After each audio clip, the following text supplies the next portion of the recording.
special video presentation prepared for all of you. DJ, let's roll this VTR, please.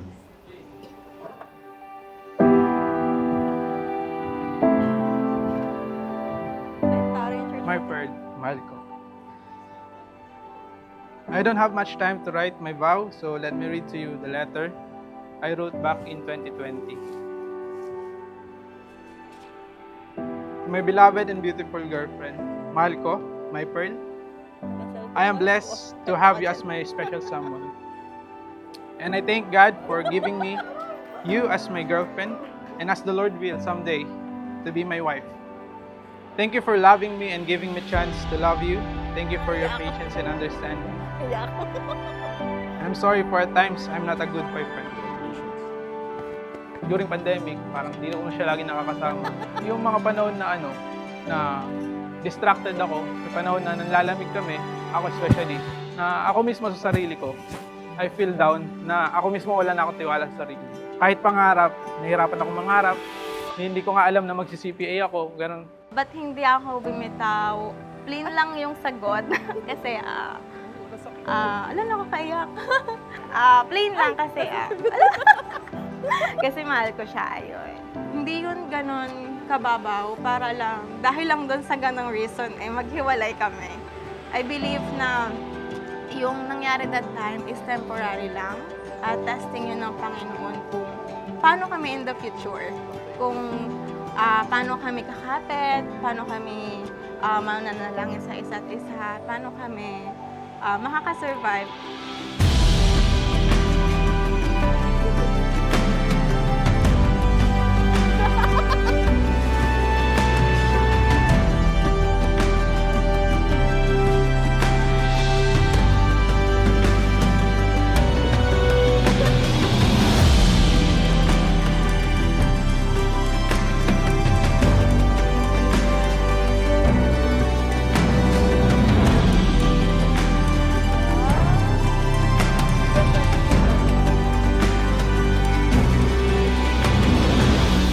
Today, as we celebrate this union, let us consider what the Apostle Paul teaches about marriage in Ephesians 5, verse number 22 to verse 33. That marriage is meant to be a picture of Christ's relationship with His church. The church, it is called the bride of Christ, and He died for His church. A church is composed of believers who chose by God according to His purpose. Ganda. Intro pa lang yan. Classmate kami since high school. Hindi ko naman siya gano'n napapansin noon at di niya rin ako napapansin. Medyo loko-loko pa ako noon eh. Tinanong ko siya, pwede ba kita maging girlfriend? Hi, Simon. Yes. Parang relief eh. And pasok. Pwede po. Baka sa ito isa. I try to smile.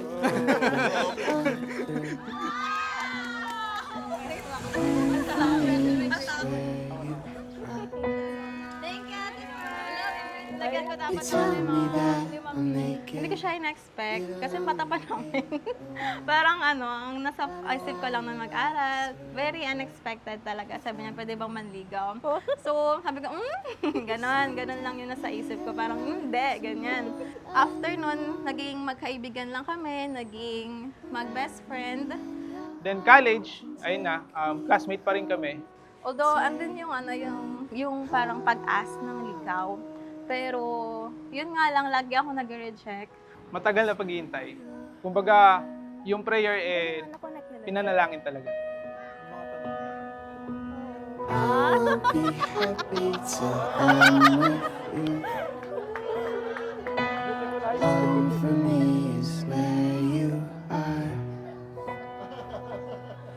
These four Mabait, masayahin, masarap kasama, ganun. So, yun talaga yung lagi siya nakangiti, napakagaang niya namang kasama. Yun yung nagtulak sa akin.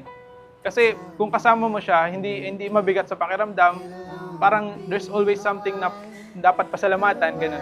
last forever without you. Send out the alarm. Please don't grow tired of me, but what I wanted is this, that you grow old with me. I love you. Someday we'll walk down the aisle as husband and wife before the Lord. You kept on choosing me, and that is our vow na piliin parati ang isa't isa, no matter how tough it gets. But the most wonderful realization is that bago natin piliin yung isa't isa, it is God Himself who chose me for you. And you for me.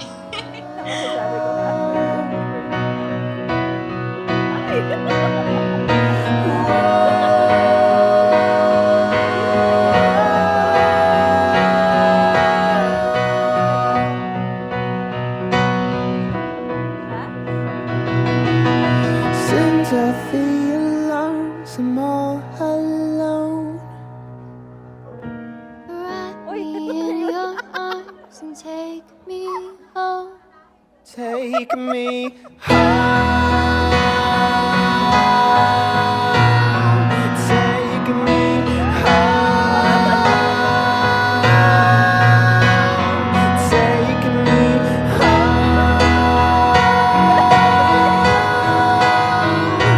to your home. Kung sumuko siya that time, baka wala kami.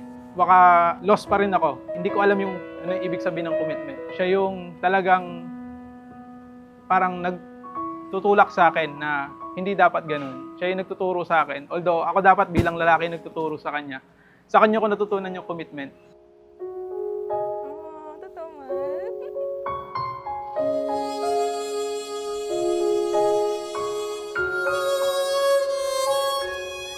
Ang marriage po ay isang sagradong kasunduan na nagmumula sa Diyos. Hindi lang ito nagmumula sa isang pirasong papel at pagkatapos ay wala na.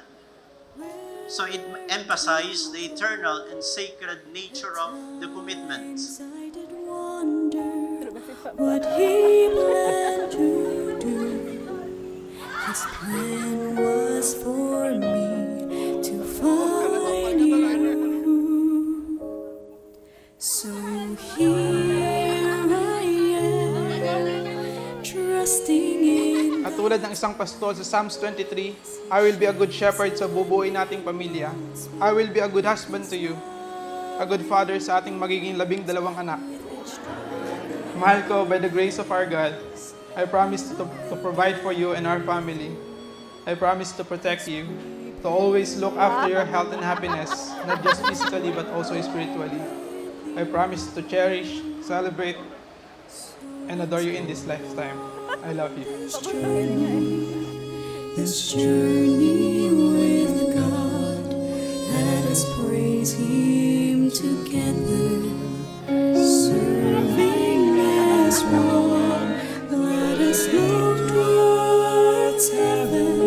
No matter what comes as we go on this journey. I know I might fall short in loving you, and maaring magkamali ako. We might make some mistakes. But this I promise you, kung paanong hindi ikaw bumitaw at nag-give up sa relationship na ito, I will continue to do the same. To hold you in high regards, what the Lord has entrusted to us, to always remember how we prayed for this, to always remember those days na we are in doubt but never give up because we kept on choosing to be with each other. So Patrick, you may now kiss the bride. Alam ko, ramdam mo na mahal kita at alam ko na mahal mo ako. So ito ay start pa lamang, hindi pa ito ang end. Mon amour, I love you, mahal kita. Bitin daw po. Ladies and gentlemen, same day next video brought to us by Nemesis Studios. Ganda! Thank you, Nemesis. That's awesome. Share that video when it's available online.